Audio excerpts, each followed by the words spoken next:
Hey everybody, Ryan here at etrailer. Today we're going to be taking a look at and showing you how to install the Optronics LED license plate bracket. A license plate bracket on a trailer is just one of them things that ends up getting beat up over time. You know, you end up backing up and hitting a curb or hitting something, you know, or going down the boat ramp and getting hung up on a stick or a log or something when you're pulling it out. And eventually they just get mangled and you just need to replace them. And so this is a good option. The bracket's made from metal, and then of course we have our license plate lamp. It's 5 LEDs. This part's made out of plastic, but the LEDs are cool because I mean they're so much better than an incandescent type bulb. You know, they don't have any of those filaments in there that will, you know, just go bad over time. These things are going to last a lot longer. They take less amperage to run. And they're a lot brighter. They look cooler too. I mean, it's a lot cleaner light.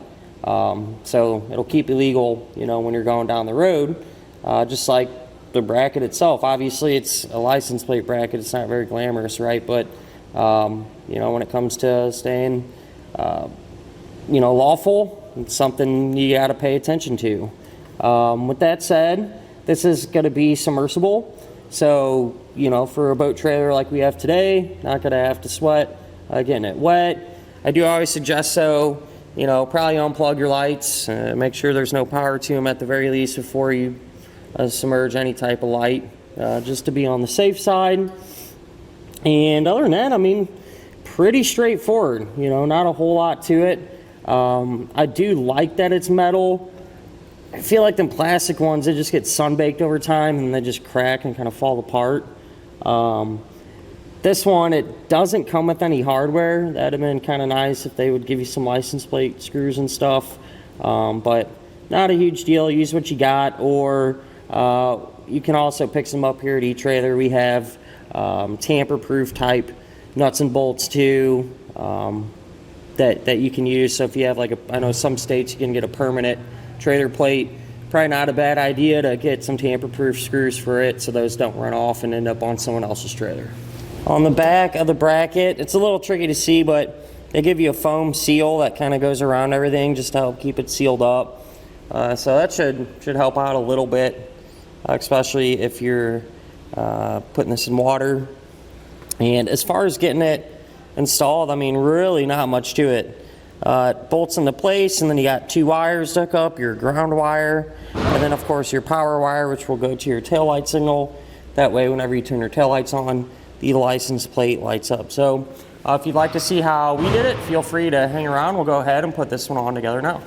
To begin our installation, we're going to be here where our license plate bracket is on our trailer. So in our case, it's over on the driver's side. It's usually where it is. But with that said, we can start to get this mounted up. Here's our actual license plate tab that's welded onto the trailer where this is going to get mounted.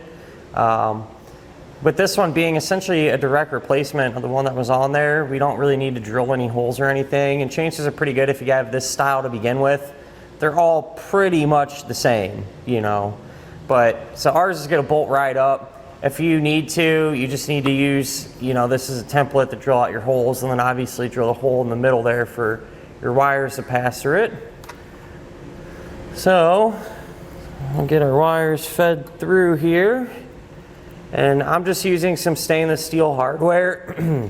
This isn't going to come with it, but you know, you can use your old stuff if it's in good shape, or source it wherever you need to. So I'm just going to feed that through and get it started hand tight for now. So I got that one hand tight. We need to ground out this white wire, and you know, you have a few choices what you can do. You can, if you have a ground nearby, you can attach to it. You can use a self-tapping screw, or I'm just going to use our bolt here that we're using to attach our holder to the bracket. So I'll just take this nut back off and make sure, wherever you choose, make sure the surface is real clean and free to contaminants and stuff. That way we get a good ground. So you can probably tell I scraped that one clean. We'll slide the ring terminal over it.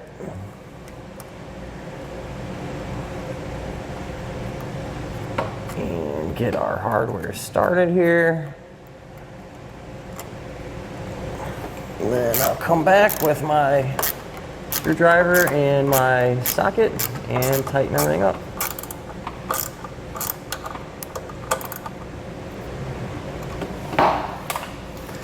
So once that is done, we have our other wire here. This is the power wire, so you want this to come on when you turn your taillights on.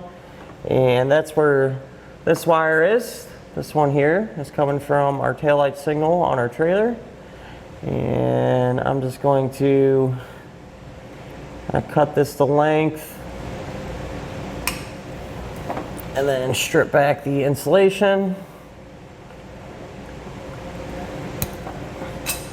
Give that wire a good twist, try to keep it tight. And I'm going to use a heat shrink butt connector. So that'll slide over the bare end of the wire. Crimp it down.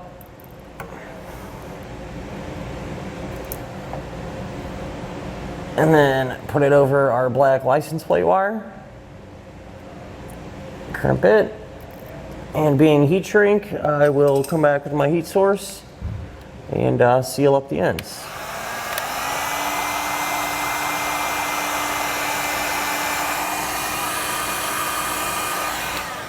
So I went ahead, used some electrical tape to tape up our connection there just for a little extra protection. Some zip ties to clean up our wiring. And then where our wires pass through our actual frame bracket, since I didn't have a grommet thick enough to put in there before we ran our wires through, I just took some RTV silicone and packed it in that hole just to not only help keep it sealed, but prevent the wires from rubbing up against bare metal. But with that hooked up, we're ready to turn our power on and make sure our license plate light actually turns on. To test this, I just hooked up to a test box. You can also use your vehicle, but keep in mind if your vehicle side has issues, it could mislead you into thinking it's something you did back here. But that said, we'll turn on our tail lights, and that should power up our license plate light. And of course, now that everything's working, we can secure our license plate. It doesn't come with any new hardware. You can use your old stuff, or if you need some hardware, we actually carry some here at eTrailer, just some tamper-proof type ones and everything else, so that's an option for you. And that'll finish up our look at and our installation of the Optronics LED license plate bracket.